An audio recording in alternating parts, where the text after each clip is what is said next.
Hey Yang Gang, KMO here with another Out of My Head video. Not just Yang Gang, C-Realm listeners, Bernie Bros, Tulsi Tots, everybody, welcome. Why am I laughing? I am laughing because I thought, I've heard tell of libertarians for Yang. Let's dig into that. Let's see what self-described libertarians are saying, as to why they like Andrew Yang. So I went to Reddit and I typed in libertarians for Yang, and I got, some Yang subreddits, and I got some libertarian subreddits, and I read this and that, and really I've just been reminded that the one thing that libertarians all have in common is that each and every one of them believes that they are themselves the only real libertarian, and that nobody else is a real libertarian because they compromise the view with something. So, of course, there are plenty of self-described libertarians on Reddit who are saying that there's no possible way that any real libertarian could possibly be for Yang, because Yang is all for, forced transfers of wealth, which is, libertarian heresy. It just reminds me that libertarians are basically anarchists. You can take the word anarcho and put it in front of any noun, and there is somebody who describes themselves as that. Like anarcho-terriers, anarcho-sponges.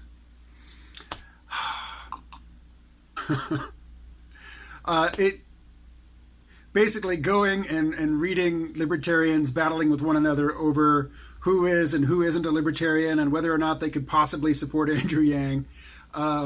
It just put me right off of that whole project. So, surfing around, I noticed that CNN has put up their top 10 list, who they think will be the Democratic nominee, and their list goes as follows.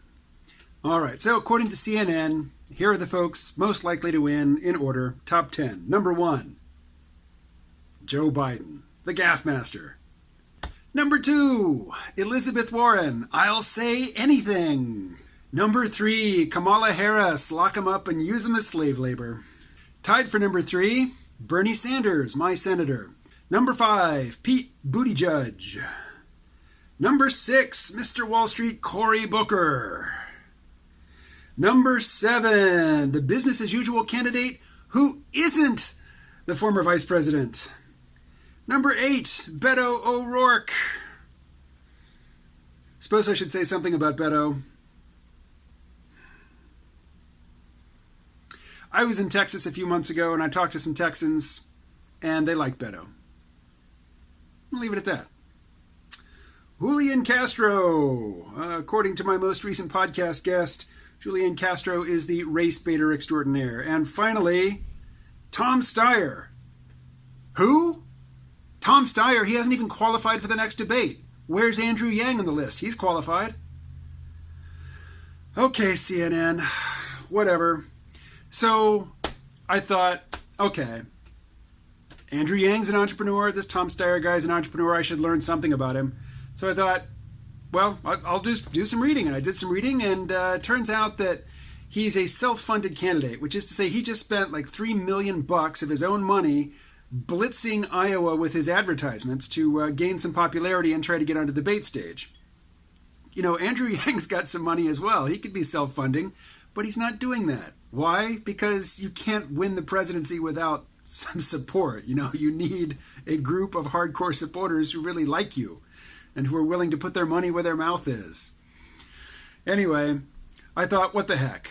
I'll spend 30 seconds of my life. I'll watch one of his recent commercials. And what was it a commercial about?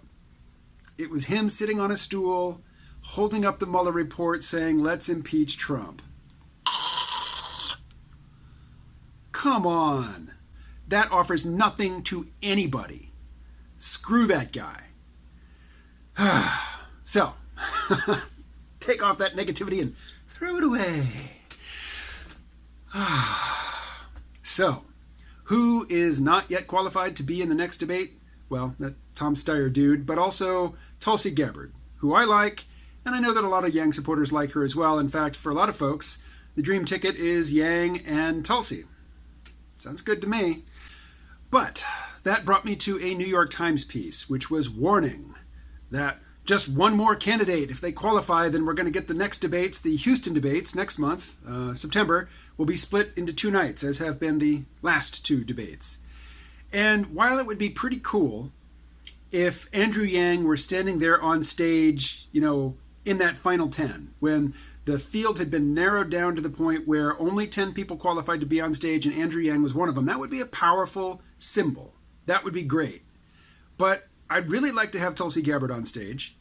And what's more, I think it would be really good for Andrew Yang and his campaign if the next debate did get split up into 2 nights. Because rather than being one candidate out of 10 on stage, he would be 1 out of 5 or 6.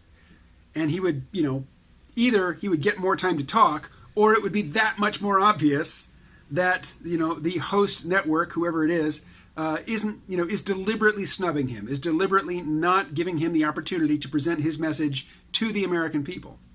But regardless of what happens in the next debate, you know that the day after that, Andrew Yang's visits to his website are going to spike, Google searches for his name are going to spike, campaign contributions are going to spike, and he's going to be even more popular on Twitter. And, I'm kind of a social media recluse. I got kicked off of Facebook about a year ago, and I haven't really replaced it with anything. The thing that's come closest to replacing Facebook for me is Twitter. And if you go to my Twitter feed, you see I don't tweet much. And most of what I'm tweeting is just, hey, I just put up a new video. Hey, I just put up a new podcast. Hey, I just put up a new comic. Please check it out. And, I go and I like stuff. And I go and I add anybody who's got Yang Gang or Andrew Yang, as a tag in their bio. Because since I've been doing that, my Twitter feed has gotten a lot more upbeat and positive. Now that I've got more Yang Gang members, showing up in my Twitter feed. It's a lot less aggravating than it was before. But again, Twitter has not come anywhere close to making up the time that I used to put into Facebook. Okay, almost done. Back to Libertarians for just a second. A few seconds. I was laughing at Libertarians. I describe myself as a recovering Libertarian because I used to be dyed-in-the-wool, hardcore, doctrinaire Libertarian. But really that was only for about 5 years in my late 20s and early 30s. And I'm 51 now. So I've been a recovering Libertarian or a former Libertarian for much longer than I was ever a doctrinaire Libertarian. But I do vote Libertarian. I voted for Gary Johnson in 2016. It's, roughly my way of saying, of writing in Mickey Mouse or whatever, but it does convey a bit more information. It conveys slightly more information than none of the above, which is what Mickey Mouse is. I don't like any of these people. I reject the choice outright, but here I am at the polls still participating, so you can't say that I'm a disaffected voter. I'm just a disgusted voter. So that's generally where, I vote for Libertarian candidates. That's where I'm coming from when I do that. But I'm not alone. Gary Johnson got 4.4 million votes in 2016. The Libertarian Party, while it doesn't have any members in Congress and it doesn't have any governors, it is the 3rd largest political party in the nation. It's serious. So the debate over can a real Libertarian support Andrew Yang is actually fairly important because the number of Libertarians whose votes are up for grabs is significantly larger than, the margin by which Trump won, significantly larger than the margin by which Clinton won the popular vote. So, if you can get the Libertarians on your side, they don't all have to agree with each other and accept that everybody else that you're calling a Libertarian is a real Libertarian. But if you can get all of the people who like to argue with one another about who is and isn't a real Libertarian to vote for Andrew Yang, victory. Kapla. All right.